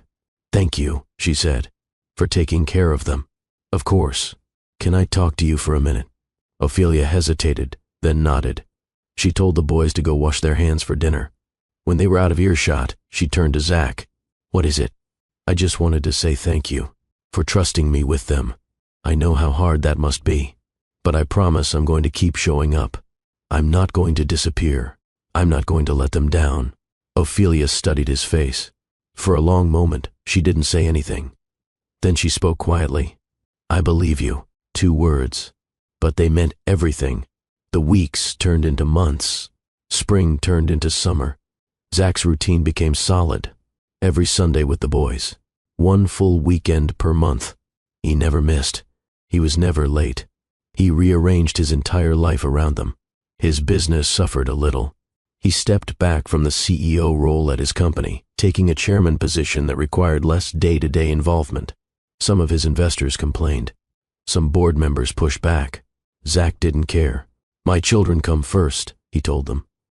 "If that's a problem, find a new chairman." They didn't find a new chairman. Zach also started making other changes. He sold his yacht. He'd bought it 2 years ago and used it exactly once. It was just another status symbol, another thing to post on Instagram. He didn't need it. He sold it for $8 million and donated half to a literacy nonprofit that Ophelia had mentioned once. The rest he put in trust funds for Carter, Brooks, and Hayes. He stopped posting on social media entirely. He deleted Instagram, deleted Twitter, deleted everything. He didn't need people to see his life anymore. He just needed to live it. His mother noticed the changes. So did his father. At a family dinner in July, Martin pulled Zach aside. "I'm proud of you, son," Martin said. "I know I was hard on you at that New Year's party, but you've proved me wrong. You're not a coward. You're a man, a good father." Zach's throat got tight. "Thanks, Dad. That means a lot. Keep going. Those boys need you." "I know. And by the way," Martin added, "your mother and I are taking them to the Bronx Zoo next Saturday. We cleared it with Ophelia already. We want to spend time with our grandsons." "That's great, Dad. They'll love that. You should come too, if you want." "I want," Zach said. So Zach started spending time with his sons alongside his parents. His siblings joined too. The boys got to know their grandparents, their aunt, their uncle, their cousins. They became part of the family they should have been part of from the beginning. In September, Carter, Brooks, and Hayes started pre-K. Zach went to the orientation with Ophelia. They sat together in the tiny classroom chairs while the teacher explained the curriculum and the schedule and the expectations. "Are you two together?" another parent asked, seeing them sitting side by side. "No," Ophelia said quickly. "We're just co-parenting." The other parent looked confused but didn't push it. After the orientation, Zach walked Ophelia to her car. "Thank you for including me in this," he said. "I know you didn't have to. They're your sons too. You should be part of their education. Can I ask you something?" Ophelia tensed. "What? Are you happy?" She looked surprised. What kind of question is that? I just mean, are you doing okay? Are you seeing anyone? Do you have support? Ophelia was quiet for a moment. Then she spoke carefully. I'm doing fine, Zach. I have friends. I have my parents. I have a good therapist. And yes, I'm seeing someone. The words hit Zach like a punch. Oh, his name is Thomas. He's a librarian. We've been dating for about 4 months. He's kind. He's patient. He's good with the boys. That's great, Zach managed. I'm happy for you. Are you? I mean, I wish things were different. I wish I could go back and be the man I should have been. But I can't. So yeah, I'm happy you found someone good. You deserve that. Ophelia studied his face. Thank you for saying that. Can I ask one more thing? She sighed. What? Is there any chance ever that you and I could try again? That we could be a family? Ophelia's face hardened. No, Zach, there's no chance. I don't love you anymore. I did once. I loved you so much, it almost destroyed me when you left. But that love is dead. You killed it. And it's not coming back. I understand. I'm glad you're being a good father. I'm glad the boys are building a relationship with you. But you and I will never be together. Ever. You need to accept that and move on. Zach nodded. He felt like he was being torn in half. But he understood. I'll accept it. I'm sorry. I won't bring it up again. Good. She got in her car and drove away. Zach stood in the parking lot for a long time, watching her taillights disappear. That night, he talked to Dr. Chen about it. I still love her, Zach admitted. I know I don't deserve her. I know I destroyed what we had. But I still love her. And knowing she's with someone else, that she's happy with someone else, it's killing me. That's grief, Dr. Chen said. You're grieving the relationship you could have had if you'd made different choices. That's painful, but you need to let it go. Ophelia has moved on. You need to respect that. And you need to move on too. How? By focusing on what you do have. You have 3 incredible sons. You have a relationship with them that's growing stronger every day. You have your family back. You have a second chance at being a good man. That's more than most people get after making the mistakes you made. Don't waste it by mourning what you can't have. Be grateful for what you do have. Zach knew Dr. Chen was right, but it still hurt. October brought parent-teacher conferences. Zach went to Carter's first. The teacher was a young woman named Miss Amanda. She smiled when Zach walked in. Mr. Brennan, thank you for coming. Carter is doing wonderfully. He's curious, engaged, and kind to the other students. You should be very proud. I am, Zach said. But his mother deserves the credit. She raised him. Well, he talks about you a lot. He's always telling the class about things his daddy taught him. Really? Oh, yes. Last week we were talking about birds and Carter told everyone that mallard ducks have green heads to attract mates. He said his daddy told him that. Zach felt his chest tighten. He remembered that conversation at Prospect Park, the very first unsupervised visit. After the conference, Zach walked out into the hallway and ran directly into Ophelia. She was coming out of Brooks's conference. Oh, sorry, she said. No, I'm sorry. How did Brooks's conference go? Good. Really good. He's reading above grade level. How was Carter's? Great. He's doing well. They stood there awkwardly for a moment. Then Ophelia spoke. Zach, I need to tell you something. Okay. Thomas is going to meet the boys next weekend. We've been dating long enough that I think it's time. I wanted to let you know so it's not a surprise. Zach felt like he'd been stabbed, but he kept his face neutral. Okay. Thanks for telling me. I hope that's okay. It's fine. You have every right to introduce them to whoever you're dating. He's a good man. I think the boys will like him. I'm sure they will. Ophelia looked at him carefully. Are you really okay with this? No, Zach wanted to say. I'm not okay. It's killing me. But instead he said, I'm fine. I want you to be happy, Ophelia. If Thomas makes you happy, then I'm glad. Thank you. She walked away. Zach stood in the empty hallway of the pre-K building and felt more alone than he'd ever felt in his life. That weekend, Zach picked up the boys for their Sunday visit. When he arrived at Ophelia's apartment, there was a man there. He was tall, Asian, wearing glasses and a cardigan. He looked kind. He looked like exactly the type of man who would be patient and good with children. "Zach," Ophelia said, "this is Thomas." Thomas extended his hand. "Nice to meet you. Ophelia's told me a lot about you." Zach shook his hand. His grip was firm, but not aggressive. "Nice to meet you too." The boys were shy around Thomas at first, but he was good with them. He asked them about school. He complimented the drawing Hayes had made. He was genuine, warm. Everything Zach should have been 3.5 years ago. Zach took the boys to the park like always, but the whole time, all he could think about was Thomas in Ophelia's apartment. Thomas making her laugh. Thomas being patient and kind. Thomas being the man Zach wasn't. When he brought the boys back that evening, Thomas was still there. He'd made dinner. The apartment smelled like garlic and herbs. The boys ran inside talking about the playground. Thomas listened with genuine interest. Zach said goodbye and left quickly. He drove home and sat in his empty house and felt the weight of everything he'd lost. Dr. Chen's words echoed in his mind. Focus on what you have, not what you lost. But it was hard. So hard. November came. Thanksgiving. Ruth invited everyone to her house in Greenwich, including Ophelia and the boys. And, Ruth mentioned casually on the phone, Ophelia asked if she could bring Thomas. I said yes. I hope that's okay with you. It's fine, Mom. It wasn't fine. But what choice did he have? Thanksgiving Day arrived. Zach drove to his mother's house early to help set up.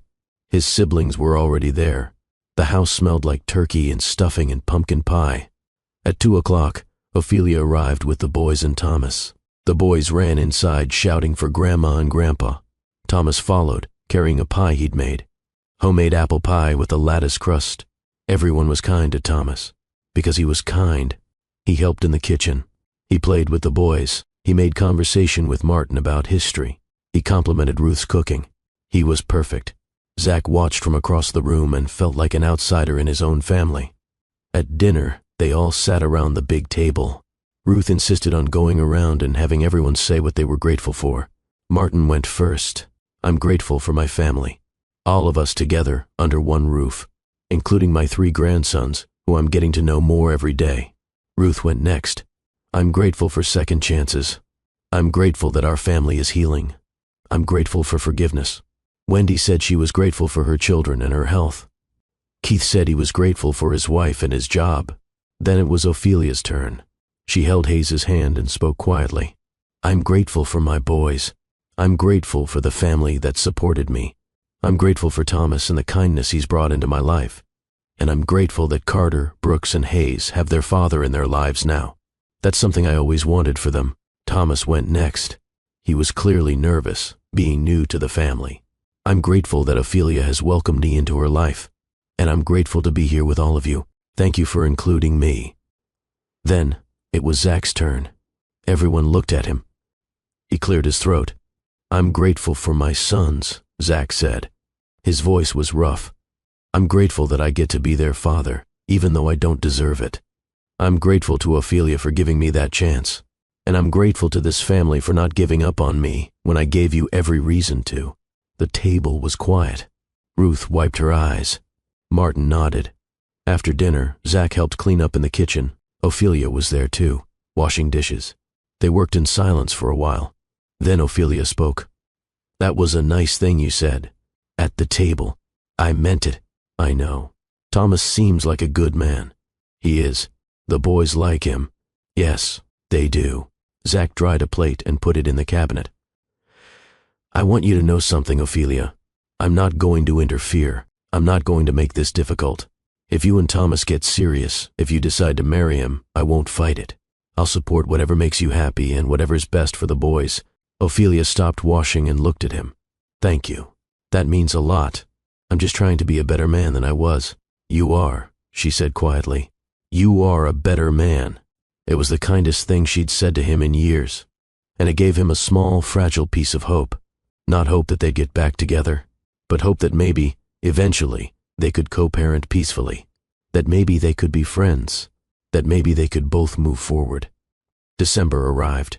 The first snowfall came early that year. The boys had never really seen snow before. They were fascinated. Zach took them to Prospect Park, and they built a snowman. A lopsided, imperfect snowman that Carter insisted needed 5 sticks for arms because snowmen should have extra arms for hugging. They threw snowballs. They made snow angels. They came home with red cheeks and frozen fingers and huge smiles. That night, after bath time and story time and tucking them in, Hayes said something that made Zach's heart stop. "Daddy?" "Yeah, buddy. I'm glad you're here now." "Me too, buddy. Me too." The week before Christmas, Ophelia called Zach. "I need to talk to you about something," she said. "Okay, what is it?" "Thomas proposed." I said yes. "We're getting engaged." Zach felt like the floor dropped out from under him. "Oh, wow. Congratulations. Thank you. We're not setting a date yet. We want to take it slow, especially with the boys. But I wanted you to know. I appreciate you telling me. And Zach, I need to know that you're okay with this. I need to know that you're not going to make this difficult." Every fiber of Zach's being wanted to scream that he wasn't okay, that it was killing him, that he still loved her. But he didn't say any of that. "I'm okay with it," he said. "I meant what I said at Thanksgiving. I want you to be happy. If Thomas makes you happy, then I'm genuinely glad. Thank you." They hung up. Zach sat on his couch in the dark and cried. He cried for the woman he loved and lost. He cried for the marriage he destroyed. He cried for the life they could have had if he hadn't been so stupid and proud and broken. But when he was done crying, he got up. He washed his face. He called Dr. Chen. "She's getting married," Zach said, "to someone else, and I have to be okay with it." "Yes, you do," Dr. Chen said gently. "And you will be. Not today, maybe not next month, but eventually. You're grieving. Let yourself grieve, but don't let it destroy you. You have 3 sons who need you to be strong. Focus on them." "I will." "And Zach," Dr. Chen added, "this is part of consequences. You made choices. Those choices had results. Some of those results are permanent. Ophelia moving on is one of them. You can accept it and grow, or you can resist it and stay stuck. Which do you want?" "I want to grow." "Then grow. Be the man your sons need. Be the man you should have been all along. That's how you honor what you lost. Not by trying to get it back, but by becoming better." Zach thought about those words for days. Be the man your sons need. Be the man you should have been all along. On Christmas morning, Zach woke up in his brownstone. The boys were coming over at noon to exchange presents. He'd bought them carefully chosen gifts, books, educational toys, things that would last. He'd learned that the best gifts weren't expensive, they were thoughtful. At noon, Ophelia dropped them off. Thomas was with her. They were wearing matching scarves. They looked happy. It hurt to see, but Zach smiled. "Merry Christmas," he said. "Merry Christmas," Ophelia replied. The boys ran inside. Zach and Ophelia exchanged the gifts the boys had for each other. She gave him a bag of wrapped presents the boys had made at school. He gave her the support check for the month plus extra for Christmas. "Thank you," she said. "Of course." She hesitated. Then she spoke. "Zach, thank you for being so gracious about Thomas. I know this isn't easy for you. I'm trying, I can tell. And I want you to know that I do see the changes you've made. I see how you show up for the boys, how you've rearranged your life for them, how you've become the father they deserve. I'm proud of you." Those 4 words, "I'm proud of you," from Ophelia's mouth. They meant more than any business deal, any amount of money, any social media praise ever could. "Thank you," Zach said. "That means everything." She left. Zach went inside and spent Christmas Day with his sons. They opened presents. They played with new toys. They watched a Christmas movie. They ate pizza for lunch because Zach still couldn't cook a proper Christmas dinner. And it was perfect. Not the Christmas Zach had imagined 3 years ago when he was married to Vanessa and posting perfect photos online, but real, honest, full of love. That night, after the boys went to sleep, Zach sat in his living room and thought about the year, about everything he'd lost and everything he'd gained. He'd lost Ophelia, lost any chance of a future with her. That was permanent. That was the consequence of his choices. But he'd gained his sons, gained a real relationship with them, gained the chance to be their father. He pulled out his phone and looked at photos from the day. Carter holding up the book Zach had given him. Brooks building with his new blocks. Hayes asleep on the couch with his new stuffed elephant. These were the moments that mattered, not the ones he posted online for strangers to see. The real ones, the quiet ones, the ones that would never be famous but would be remembered forever by three small boys who were learning to trust their father. Zach made a decision that night. He would stop mourning what he lost. He would stop wishing for a different past. He would accept reality. Ophelia was marrying someone else. That was okay. She deserved happiness. And Zach would support her, genuinely, because that's what good men do. And he would focus everything he had on being the best father he could be to Carter, Brooks, and Hayes. He would show up. He would be consistent. He would be present. He would love them fiercely and protect them always. That was his purpose now. Not building wealth, not collecting status symbols, not proving he'd escaped his past, just being a good father. And maybe, just maybe, that would be enough. Zachary Brennan learned what so many of us learned too late, that the things we chase, the status, the money, the image, they mean nothing if we lose the people who matter. He spent years building an empire while destroying a family. He confused his net worth with his self-worth. And when he finally woke up, 3.5 years had already passed. 3.5 years he could never get back. But here is the truth about consequences. Some of them are permanent. Zach will never have those first years with his sons. He will never be the father who was there from the beginning. He will never have Ophelia's love again. Those doors are closed forever. That is the price of pride. That is the cost of running from yourself. But consequences do not have to be the end of the story. Zach could have given up. He could have blamed Ophelia. He could have walked away again. Instead, he showed up. Week after week, month after month, he proved through his actions that he had changed. Not with grand gestures, not with money, but with consistency, with presence, with love. And that is the lesson here. Redemption is not a moment. It is a lifetime of better choices. It is showing up even when it is hard. It is accepting that you cannot change your past, but you can change your future. It is understanding that being a father, being a good person, is not about where you start. It is about what you do with the time you have left. So let me ask you something. Is there someone in your life you have been ignoring? Someone whose calls you have not returned? Someone you have pushed away because they remind you of a version of yourself you are ashamed of? Do not make Zach's mistake. Do not wait until it is too late. Pick up the phone. Read the message. Open the letter. Because the most important conversations are often the ones we are most afraid to have. If this story moved you, if it made you think about your own life and the choices you are making, I need you to do something right now. Hit that like button, not for me, but because this story deserves to reach someone who needs to hear it. Someone who is letting pride destroy something precious. Someone who is not answering the calls they should answer. Drop a comment and tell me. Have you ever had to earn back trust you broke? Have you ever discovered consequences you did not see coming? What did you learn? I read every single comment and your stories matter. And if you have not subscribed to Love and Twilights with Dr. Phillips, what are you waiting for? This channel is not about fairy tales. It is about real stories with real lessons. Stories that hold up a mirror and ask, what kind of person am I becoming? Hit that subscribe button and turn on notifications because every single week we bring you stories that will make you feel, think, and grow. Share this video with someone who needs to hear it. Someone who is chasing success at the expense of everything else. Someone who needs to remember that time is the one thing money cannot buy. Zachary Brennan has 3 sons now. He sees them every week. He tucks them in.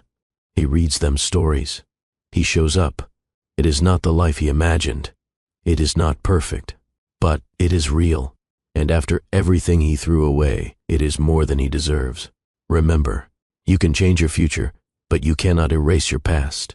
You can become better, but you cannot undo what you destroyed. The question is, what will you do with that truth? Will you let it paralyze you, or will you let it transform you? I will see you in the next story.